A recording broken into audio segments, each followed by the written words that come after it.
Look at this kitchen. Wow. Now I want you to take a moment, because what you're looking at is not just a place to cook. This is a fully custom, chef-grade, architecturally designed culinary space built to the exact same standard as every other room in this $170 million estate. And when Ferris Rafali designs a kitchen, it looks like this. Wow. Let's start with what I'm standing behind right now. This island is not granite, it is not quartz, it is not marble.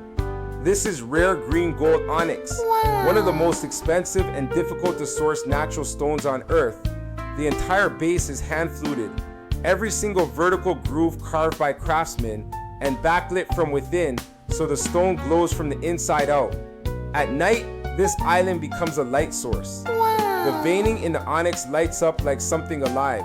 The countertop surface is a thick slab of the same onyx waterfall edge, flowing straight down on both ends with a brushed gold faucet sitting at the prep sink on the right side. Wow. This island alone would be the centerpiece of any multi-million-dollar home. Here, it is where you sit for breakfast.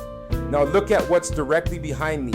That is the range hood. Wow. But calling it a range hood is like calling the Sistine Chapel a painted ceiling. Rafali sculpted the entire cooking wall from the same onyx stone, carving a grand rounded arch that frames the hood, the backsplash, and the open display shelving into one seamless architectural statement. Wow. The arch is lit from within, warm amber light tracing the curve from top to bottom, making the stone glow against the warm walnut wood paneling surrounding it on all sides. The open shelves on both sides of the hood display fine white porcelain, and those crystal pendant lights hanging like petal-shaped flowers on either side of the arch. Custom, one of a kind, designed specifically for this room. You feel me?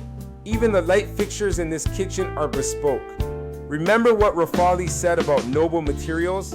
No stucco, no paint, no synthetic finishes. Every surface in this kitchen earns its place. The walls are paneled floor to ceiling in rich warm walnut wood, the same millwork language used throughout this entire estate. The arched glass cabinet doors on the right with fluted glass inserts and brass hardware that is a butler's pantry built directly into the wall. Wow. The floor beneath us continues the herringbone travertine limestone pattern that runs through every corridor and room of this home. Everything is connected. Every material was chosen to speak to every other material in the space. This is what generational craftsmanship looks like. Wow. Now step back and look at the full picture. This kitchen does not end at the island. It opens directly into a casual dining and breakfast area. A separate dining table with its own sculptural chandelier, surrounded by floor-to-ceiling arch windows looking straight out to the Palms and Biscayne Bay beyond. Wow. Amazing. So picture the morning routine in this home. You wake up on the second floor primary suite. You walk down that grand spiral staircase through the foyer. You come into this kitchen, you sit at that island, and your view is palm trees, open water, and the Miami sunrise. Wow. And just to the side, a sculptural abstract lounge chair sitting on an organic area rug, because even the transition space between the kitchen and the breakfast area has furniture that belongs in a gallery. Wow. This is not a home where any corner was forgotten, not a single one. And we still have not seen the private cinema, the hidden library passageway. This estate keeps going. Let's keep moving.